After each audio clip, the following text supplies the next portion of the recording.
At Nell Shelby Productions, we give dance a life beyond the stage. We're a full-service video production team. We live stream performances, film with multiple cameras, make stunning trailers, and tell stories through film. My team of dancers turned filmmakers know how movement feels, and we capture it with heart, intuition, and joy. From intimate studios to grand theaters, we bring your vision to life. Visit nellshelby.com to check us out. We are ready to discuss your next video project.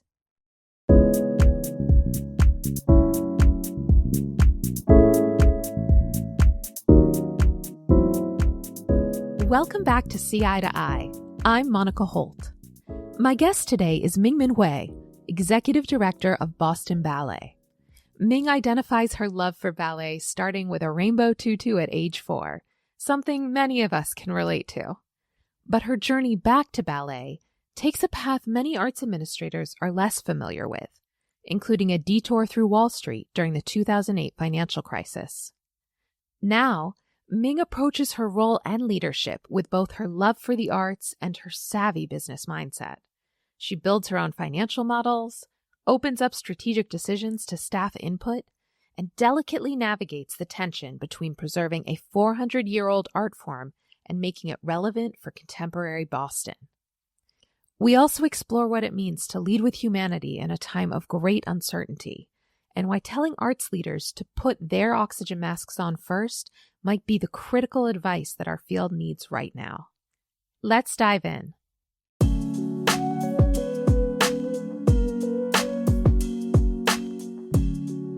Ming Min Hui, welcome to See Eye to Eye. Thank you so much for joining me today. It is such a pleasure to be chatting together.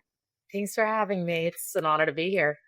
It's just great to see your face. You know, you have such a rich story that I think is a little different than one that folks have heard about journeys through the arts world. But let's take it back to kind of the beginning just to have a little bit of fun. I believe you began ballet training when you were maybe 4 or so and danced with Harbor Ballet Theater. What first drew you into dance? What was it that felt appealing that you wanted to grab hold of when you were little? Yeah, this is a little known fact about me, I think. But there's an amazing picture of me in like a really rainbow frou-frou tutu when I'm about 4. And I think that was my first kind of ballet recital with the tiny little satin slippers and everything. I was always apparently like twirling and wiggling around and dancing. So this was clearly just sort of like in my DNA. My arts exposure, was multifaceted. I also liked creative writing. My mother was a portrait artist.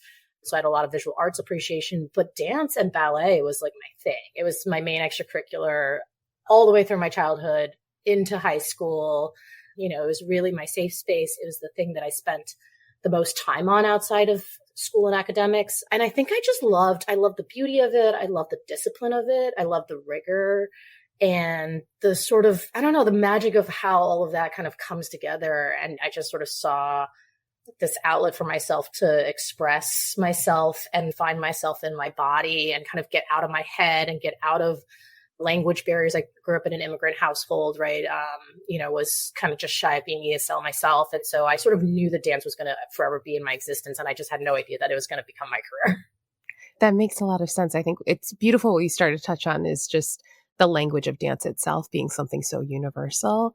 But also, as you spoke about both the beauty, but also the rigor and discipline, do you feel that dance really taught you some kind of fundamentals that still shape how you move through the world today?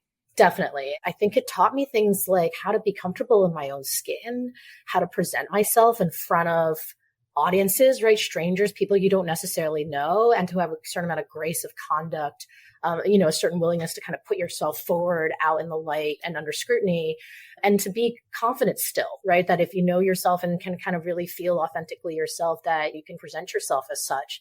And ballet really helped give me a lot of that structure, I think, and confidence to do that. And in ballet, the mastery of a craft is really something that's born out of the day-to-day. So what you see as the end product is usually years and years of devotion and training and just showing up every single day, even if you don't feel totally up for it. And I think that mindset is now really translated into everything else that I sort of hold dear in my life, is that practice of showing up every day. I really think I got that from ballet.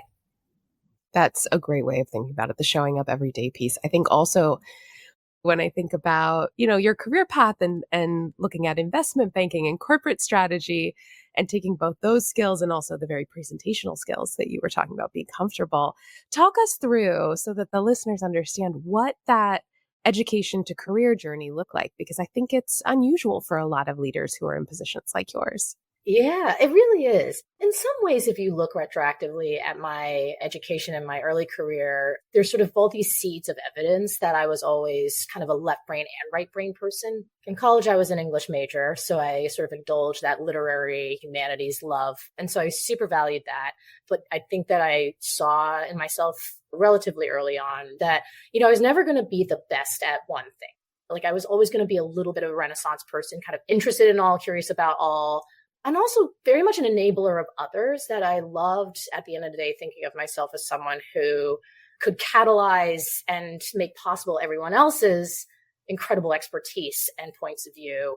And, look, crassly put, my mother, again, is an artist. And I think she was the one who pretty early told me that being close to the money is smart, right? If you can figure out how money works, no matter what you do in life, if including being an artist, right, you're going to have just a better way to understand how to make something of that and work within the system that we all live in. And so I ended up pivoting pretty 180 from being in like my English major artsy, space to going after an investment banking internship as a junior in college, right? And so like most people I think looked at that pivot and were like, what is going on here? How do you explain this? But that gives you some sense of the underlying thinking, was that it might not be the industry that I was the most passionate about, but I certainly could stand to learn some of the things that I would then be able to take with me no matter where I went afterwards, if I wanted ultimately to lead large, sophisticated organizations. So that's a very roundabout explanation for how I ended up at JP Morgan covering financial institutions in 2009, which is a really wild story in its own right. So it's like the height of the financial crisis. And I went straight into the heart of the beast. So covering financial institutions, specialty lenders, banks, mortgage companies, right? That was what I was doing. That is wild timing. Wild timing. Yeah. So, I did that for a while and it was brutal. I'm not going to lie. That lifestyle is not easy, but you learn a ton. And so to this day, the skills that I learned back then, I've taken it with me and I use it to this day. That number sense and the ability to manage high intensity workloads, think about deal making, think about executive presentation, think about financial statements. How do you read them and understand the health of a company? I mean, all of that I can trace back to that training. And so I wouldn't trade it for a thing. It's so good to hear you talk about those tactical skills and mindsets that you bring to your executive leadership in nonprofit arts now. That's a theme that has emerged through a lot of these conversations, is how do we bring more of those skills into our marketplace, particularly because it is ripe with people who have this enormous work ethic, but maybe weren't given the systems-based approach as a start. I am curious. So I understood that you came to Boston Ballet through the Harvard Business School Leadership Fellows Program. Yeah. Was that the moment that you started thinking about, okay, how do I move back into this arts nonprofit space? Or was that kind of brewing already before then? That's a really good question. So after a few years at JP Morgan, I was in investment banking. I switched to corporate strategy. So after that experience, the sort of natural next step was to go to business school so that I could have more of a forcing function to explore what else is out there. And while I was at HBS, it was already with this thesis that I did not want to go back to professional services, strict corporate, I that was already brewing. That was sort of the thesis for why I went to business school, was that I wanted to return to something that felt more meaningful to me, that felt like I could apply my skill set towards something that had just more inherent interest to me and was more aligned with my values. But I didn't know it was going to be the arts necessarily. But so here we are, at HBS, I'm graduating, I'm having an existential crisis because I can't figure out what I want to do. And the job at Boston Ballet kind of emerged out of nowhere. So this is the point in my story where I really emphasize that I got lucky. I wasn't looking for it and it found me and it changed my life, right? And so my advice generally to others is that there's a lot of trying to make your own luck. And then when you identify that luck, also having the guts to step through it and take it. So this program through the HBS Leadership Fellows to do the Chief of Staff role for Max Hodges, who was also an HBS grad, kind of emerged. And the way it was sort of getting framed was Max was trying to bring a more data-driven approach to arts management, and the board at Boston Ballet was really behind her in this thesis, and she needed a chief of staff to help enable that vision. And it was just this incredible job that I didn't even know could exist, and was just like landed on my doorstep at the exact right moment in my life that I was looking for something like that. And thus began the like decade-long journey to where I am now. Yeah. And you talk about luck before, and I do think some of it is the making your own luck, but I think it's so important what you said about having the guts to say yes. And I think as I've reflected back on kind of the opportunities in my career, I've talked a lot about the luck of it, right? Someone leaves or there's a change, and you can't anticipate that. But like you can be prepared enough for when it happens to jump and to know that that's something that could suit you or piques your interest, and you have the preparation and are ready to take the leap. So I will allow you that luck is an important part, but I will also say you happen to have put in a lot of work to be able to get to the point where you could take advantage of that lucky opportunity. So you start as chief of staff at Boston Ballet. Pretty early in your tenure, you were leading several pretty major infrastructure, digital upgrades. There was the website revamp, you expanded the Newton studio. How did you, as someone newer to the organization, start to rally staff around those ambitious projects using your kind of approach that you had honed so well and so carefully at B School or on Wall Street before?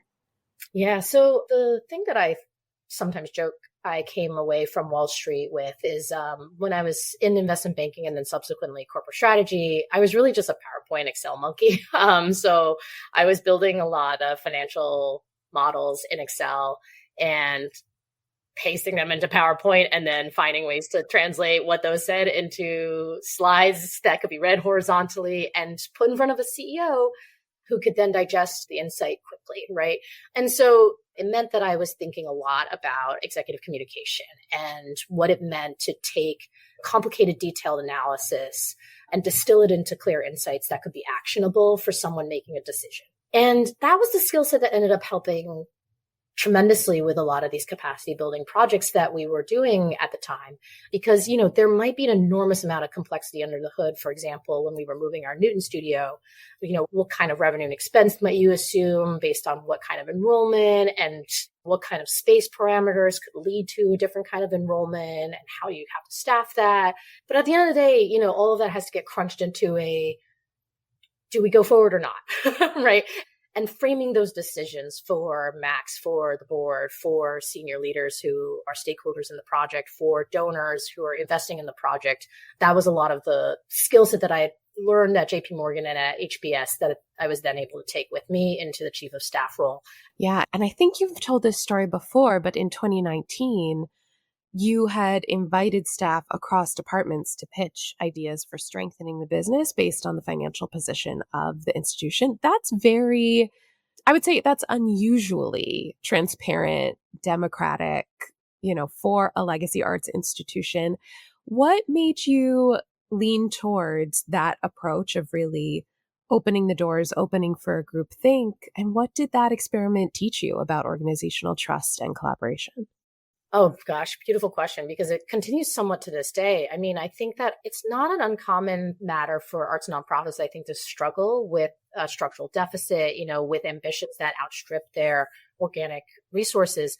This is a shared problem across the entire sector. I'm pretty sure every single leader that you've invited onto this podcast has had to deal with some variation of this problem. So obviously, certainly the case at Boston Ballet, where for a long time and continues to this day, just the nature of our ambition and the artistic product that we put forth and how excellent it is, it just requires an enormous amount of resources. And then the sources of how that gets funded has its ebb and flows, and it's not always so guaranteed, what the sort of full nature of that is. And so even though it really is ultimately the responsibility of leadership of the board to address these problems at a strategic level and at an organizational level, we sense that interest from the entire organization to be part of that solution and to find productive ways to offer their perspectives and be part of that conversation. And we wanted to respond to it and find vehicles then to enable those voices to be heard in the process. And so that was one of those sort of last things that I did as chief of staff, was to enable something we affectionately called the business plan competition, just so that we could hear people's great ideas and let that come into the thinking, and also kind of make it an opportunity for us to also share back out what are the real ingredients for what these strategies have to look like, so that, it wasn't just sort of this thing that was happening in some guarded back room, right? Like we could explain to people, like, these are the criteria, right? Like these ideas have to leverage, for example, existing assets, right? Rather than go out and acquire new ones and capabilities. In theory, they should be ROI positive, right? And what does that mean? What does it mean to have like sustainable revenue that is greater than the expenses that you have to incur in order to make it possible? And it just helped people, I think, appreciate the nature of what we were up against, and at the same time, be able to feel like they had a voice in the process. And we actually did get a number of really amazing ideas.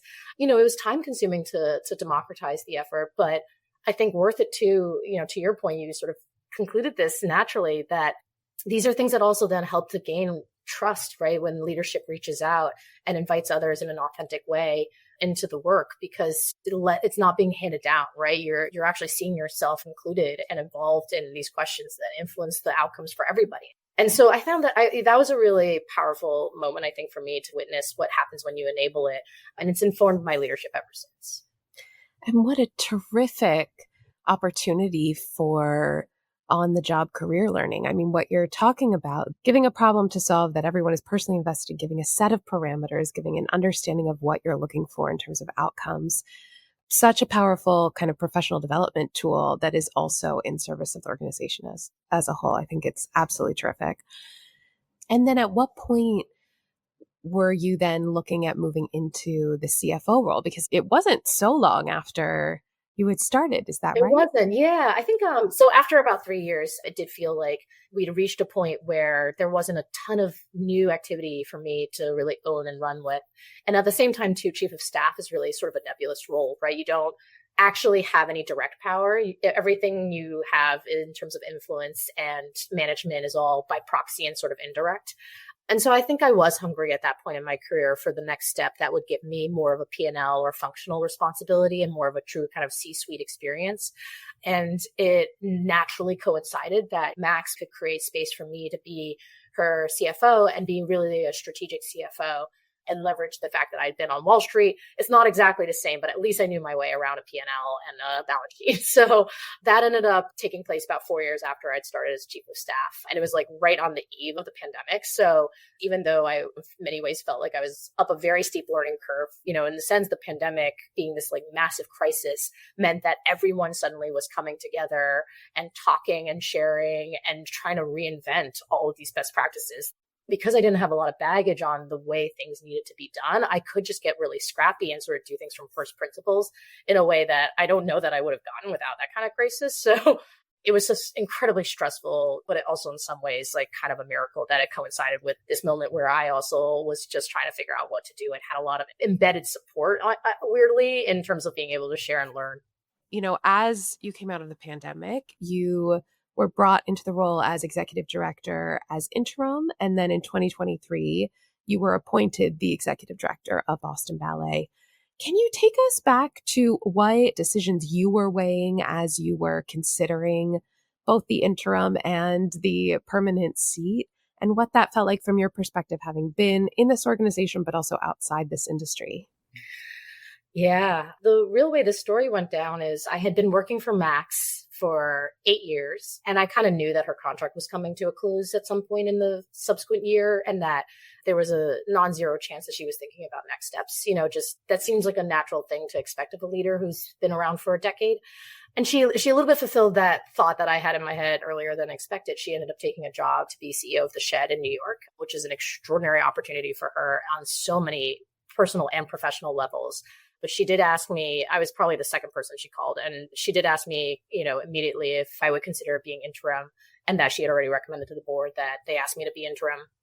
So I didn't get a ton of time to think about it, is what I'm trying to explain with this. Of course. That I had maybe started to noodle on the idea that it was coming one day, but I just hadn't thought too seriously about it. And then suddenly it was on my doorstep and I had to decide. And I think, the incredible thing that Max had done, in service to the organization was to really line me up in a way that I felt equipped with a lot of the tools I needed to step into that role fairly seamlessly. I had already been blessed with a lot of the insight into the strategies and finances and operations of the entire organization. I knew a lot of the board very well. I'd been very much kind of like privy to a lot of what it was to do her job in many ways. And so, I didn't think too hard about it. I wanted to be interim because it did seem like the best thing that I could do for this organization that I've come to love so much. And it seems like such an incredible opportunity for me to also just see if it made sense for me to think of myself in the CEO shoes, at any point in my career. But if I may, credit to Max for creating that internal succession. There are a lot of leaders who either can't or don't exercise that muscle. Exactly. And, when you're being that thoughtful about what the future can hold as you're building towards something. And then, of course, again, you were showing up for the organization, for the dancers, and for the board and the community at large to be able for them to have that inherent confidence in all of that work to continue moving the organization forward. Yeah, definitely. And then the board didn't take too long. They intended to do a search, and then they aborted the search pretty quickly. I think largely because everyone understood the track that we were on and the trajectory that we were taking as an organization. And an internal succession story always sort of makes the most sense when you are happy with that trajectory and want to stay on it. So it was an opportunity of a lifetime. That was actually a fast turnaround too. There wasn't some long kind of search process. I think Max told me in June. I took over for her at the beginning of August. And then like a week later, they called me and said, we're not doing a search. You're just going to have to do the job. So, but I was able to make the decision pretty fast to take it because, again, I knew a lot about this organization. I knew how much I loved it and how well positioned for success I was going to be. The board, the team, my partnership with Miko, all of that was in a really strong place. And I knew that if I was ever going to experiment with being a CEO, being an executive director, this was basically the best way to ever try that and be as well positioned for success as you could possibly imagine. So yeah. I'd be a fool not to. For sure. Is there anything, particularly in the first 6 months or year of the role, that surprised you that you weren't expecting? Yeah, a lot of how I experienced the role was really shaped by the fact that I was navigating, on the one hand, the benefit of really understanding the organization extremely well, right? I didn't need any time before I could just jump right in. I knew how to do all the materials for board reporting. I knew a lot of the politics. I understood how a lot of the economics worked. I probably understood our audit financials way better than anybody in the organization could claim to. There was sort of very little learning curve in that sense. But then there was a massive amount of learning curve in other senses because this was my first time as executive director. I was also having to reposition myself relative to the organization, relative to my team, relative to all these relationships that I had been part of for 8 years up to that point in a very different kind of format. And so learning, I think in the first 6 months, really learning how to find my own voice as a leader, as an executive director, and, stop being in this position where I'm trying to promote the Max show and figure out what the Ming show is and how to put forth the Ming show was actually the hardest part. It really was. Yeah, I can imagine. And so you lead Boston Ballet in partnership with artistic director Mikko Niisanen. What does that partnership look like? And particularly when you've grown through the organization, so you've known Mikko, how do the two of you not just work in balance, but also balance the artistry and the business side in service of the organization's mission? Yeah. And I took this very seriously when I was making this decision about accepting the executive director position, because I think this is true at artistic companies across the entire sector, particularly ballet companies where there is sort of this executive director, artistic director, co-CEO logic that sort of jointly reports to the board. It really has to feel like a marriage, I think, for it to be successful and for it to be something that the organization really benefits from versus, it gets held back by. Mikko, as artistic director, really owns what I'll call the product and the vision. He really is responsible for selecting the repertoire and the dancers and all the design work that goes into sets and costumes, all the production questions. And then, in accordance, I'm really responsible then for how we operate as a business, as an entity, as a sustainable institution that has stakeholders it's responsible for and revenue that it has to earn in order to fund all of this. And that sort of pairing then of what I'm responsible for and what he's responsible for, they're they're impossible to extricate from each other. And therefore we have to be in constant communication and we have to deeply trust each other. And so, I think it's got a lot of pros and cons, right? As a structure, it makes it so that this balancing act that a nonprofit ought to be doing between its mission and between its financial sustainability, that balancing act is sort of necessitated by this idea that neither of these roles are supreme over the other. But at the same time, it means too that like if this balance and this tension that exists, kind of the healthy tension that should exist between these subjectives isn't being borne out well by the relationship between these two people in these roles, it can be really disruptive and damaging for an organization. So, yeah. Well, and I imagine particularly as I know you all are continuing to grapple with the relevance of ballet and the feel of what it means to be in a gilded opera house versus wanting to be welcoming, wanting to break down some of the elitism, some of the whiteness that comes with people's thoughts when they think of a ballet company. And so both in partnership, but also more broadly, how are you approaching that kind of shift in how we look at ballet through a historical perception versus a modern day context? Yeah, it's a great question. And this is where I think there's some of the evidence of our partnership is how this thinking has continued to shape and bear out. I think we all appreciate and understand that in order for ballet to persist, its relevance then to the contemporary society that we live in and operate within means that we have to interrogate a lot of the historical context, right, in which ballets have been made and what bodies are they being put on traditionally and what narratives are being shared traditionally, to think critically then about what gets presented to contemporary audiences. And so Miko has always been interested in creating a company that doesn't just celebrate the classics and classical technique, but also is really pushing the art form forward. And so he's always been able to prioritize commissioning new work by emerging voices and, really kind of exploring the bounds of dance and movement vocabulary, that sort of benefits from classical training, but pushes it to a very different envelope. And so, I think that what I've also then been able to do to supplement that thinking and that work is really encourage a lens on how that applies more broadly as you think about all the stakeholders that kind of wrap up into the entire organization.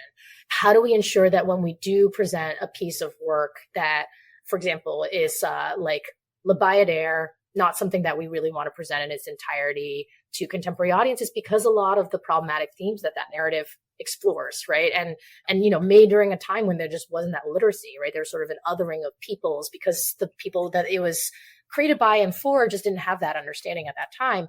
And so I'm part of that conversation, helping him influence the repertoire selection to say, we're just going to do Kingdom of the Shades, a very abstracted excerpt of Bayadère.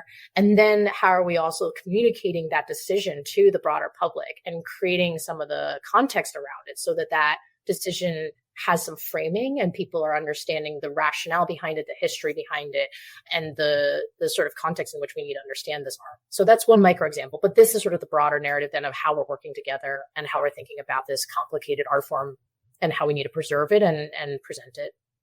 And I'm sure that also translates kind of into the equity and inclusion work that you're doing throughout the organization behind the scenes as well. Yeah, exactly. And so, right, other examples of how this shows up is things like caring about diversity on our boards and among our staffs and our audiences in our school, just ensuring that if we are an unbiased kind of selector of talent or an unbiased presenter of programmatic work, we ought to see some reflection then in the people who create the art, who are part of the organization, who are being served in the communities that they should be reflecting, right? And we know that this is in Boston, an increasingly diverse population. I think that there was a stat that came out in the Boston Foundation's indicator report, a few years ago that said 1 in every 5 babies or something is mixed race. My baby is part of that equation. I have a little, half Chinese, half Puerto Rican Cajun baby. And, I think about that all the time then in terms of like, who is this art form for going forward? There are going to be these questions of identity that we have to match and mirror, or else we are just going to get increasingly displaced and considered irrelevant. Yeah. And it's also that access point to the art form.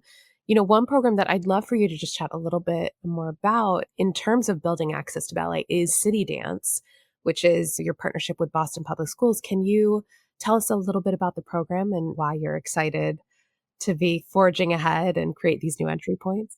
Yeah, great example, right, of what we mean by access. This is actually a very old program. It's been in place for over 30 years. it's one of the ways that we ensure that the youth of Boston are getting exposure to dance, are getting exposure to the arts. And basically, we've been partnering with Boston Public Schools to deliver free dance education to third grade students across the entire district. And the number of people that I've run into across Boston and beyond who've said, oh, I know Boston Ballet. You came to my classroom when I was in third grade and we learned Chinese fan dance or like hip hop. And that was their way that they got exposure to this, right? It's not necessarily, the Opera House is an intimidating space, not necessarily everybody has the time, energy to go make something of that experience. And so these are the other ways that we are really trying to ensure that our community is part of this sort of broader movement, so to speak. That's exactly right. When you think about the future ahead for Boston Ballet, what do you most hope for your staff, for audiences, that folks will say about the organization that you've helped shape? Oh, that's a beautiful question. I've been thinking a lot about this lately. There's just so many things that really are challenging for the entire nonprofit sector, for the arts and culture world. And I think I just hope, though, that Boston Ballet will remain this beacon of both incredible inspiration. I think that what we do is it's defining the art form at this moment in many ways, and I'm so proud of that. But I think we do it too with a level of humanity, right? And that's something that's super important to me, to have a lot of empathy and compassion with why this art form is important and who we're meeting and where, and that we then have that spirit kind of, we're not this sort of pristine box of just sort of like a perfect ballet company, right? That we're like a really human, breathing, living, evolving organization that is touching lives. And it's a little bit messy and imperfect, but as long as it's very compassionate, that to me will be success. What's a piece of advice that you might give to someone who's earlier in their career in the arts, who's looking around at the landscape now, a little bit trepidatious about what might be to come? Is there any piece of advice that you'd want to give them thinking back on your career? Oh my gosh, yes. Well, first is hang with it because that's what I did, and Completely, and it has rewarded me, right? And so I hope it rewards everyone else who is trying to figure out their path forward. And at the same time, too, I think given how varied my background is, don't be afraid of having some variety in your career and letting those different experiences kind of inform each other. That's something that I also like to promote and remind people is, the jungle gym, the sort of multi-hyphenate career is increasingly a thing. I think the millennial generation is like the first to really bring that in full force. And I see it speeding up, if anything, with Gen Z and beyond. And it sort of reflects the nature of the society that we're in now. And I think how important it is that there be an enormous amount of variety and experience and perspective that you can bring to bear. That is ultimately, I think, what makes us really human, and makes us highly relevant. That's right. Before we get to quickfire culture, you are executive director of Boston Ballet, but you were once the tiny girl who loved to twirl in her tutu at dance class. As you sit down and watch the curtain rise on a performance in Boston, what feelings wash over you as you think about growing up and getting started in ballet and dance? Oh, Monica, that's getting me emotional. I gotta try a little. Oh, I know. That's so beautiful. Gratitude is honestly like the most dominant emotion that I tend to have these days, particularly when I get to be in the theater and seeing the curtain rise on opening night, and the sense that this is an incredible privilege that I've been blessed to have with stewarding an organization that's putting forth something that's so meaningful to me and has been my entire life. So I'm usually just incredibly grateful for the village it took to help me get to this point and continues to help me. That's beautiful. Okay, so we like to end all of our podcast episodes with a little bit of a quick fire culture questionnaire. So what's one piece of culture that you are currently obsessed with? Oh my God. So easy. K-pop Demon Hunters. Another one of my Asian American best friends is deep in the fandom with me. And we were talking just a week or two ago about how incredible it is to have seen a Halloween where all of these kids want to dress up as an Asian pop culture figure, like the strong Asian woman being this dominant in pop culture in America today is like bringing me to the edge. I am stunned by the thought of what it would have been if I had been able to grow up in something like that. It's so great. Okay, if you could go back in time, what is one performance or live event that you would have loved to attend? Actually, I don't think I have to go back that far. I am really bummed that I missed Misty Copeland's last performance at AT. Well, that's very fair. And all the same, she continues to be part of our lives because, we just saw her and Cynthia Erivo do their duet video for Wicked and gorgeous. We love Misty. What is one free resource in any field that everyone should check out or avail themselves of? Yeah, this one's fun. I had the privilege of seeing Susie Welch do a book talk for her latest book. And she has a free resource on her website called the Values Bridge. And it's basically a quiz that you can just sort of take. And it identifies effectively, across kind of 15 different values that you could have in your life. What is your kind of lived reality? Are you really, what values are kind of like showing up in your life right now versus like what you're aspiring to? And the values are great because it's really about stuff that you can genuinely have be different person to person, no judgment, right? And so things like beholderism is a value. Beholderism is how much do you appreciate your environment and your dressing and, the people around you and what you see around you being like aesthetically pleasing. Might at first rub you as like, oh, isn't that kind of shallow? But if you think about it, like that's a value that some of us really have and some more than others, that like appreciating the aesthetics of your environment, appreciating beauty, appreciating great art, right? Like you can have that be a value in your life. And like, how much scope do you want in your life? In other words, would you rather have a bigger impact on just people very close to you and have that be a very deep impact? Or would you rather have broad impact, across society, larger communities, whatever that might be? You can imagine nonprofit leaders probably tend to score pretty high on scope as a value. That's what's being tested in this free resource. And I think it's just a fascinating amount of personal insight that you can then derive from it on how you're living and how you want to be living. That's great. Yeah, I can't wait to go check that out myself. Okay, and then we've come to our final question, which is your see eye to eye moment. If you could broadcast one message to executive directors and leadership teams and staff and artists and boards at thousands of arts organizations, what would that message today be? Yeah. Oh my gosh. I have so many. But the one that's resonating for me most right now is probably one of take care of yourself in the process. This was something said to me when I had my baby, was put your own oxygen mask on first, right? I think that this field, this industry lends itself to people who want to do so much, right? We care so much about it. There's always so much work to be done. There's, sometimes a little bit maybe of a culture of martyrdom, right? That comes with that.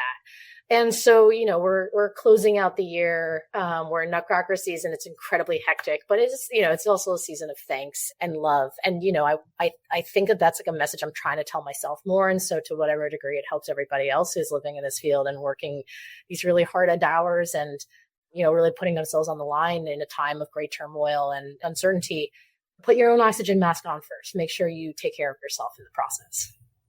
Beautifully said, especially in this season. Ming, thank you so much again for your time. What an absolute pleasure to talk to you today. Thank you, Monica. It's always so nice to see you too.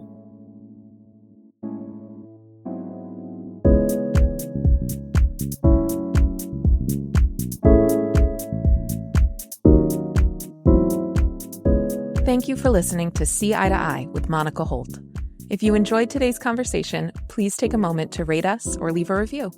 A nice comment goes a long way in helping other people discover the show and hear from leaders in the arts and beyond. If you haven't already, please click the subscribe button wherever you get your podcasts. We've got some pretty incredible episodes coming your way, and I wouldn't want you to miss them. This episode was edited and produced by Karen McConerty and co-written by Karen McConerty and myself, Monica Holt. Stephanie Medina and Jess Barabee are our incredible designers and video editors. Our music is by Who Is Uzo.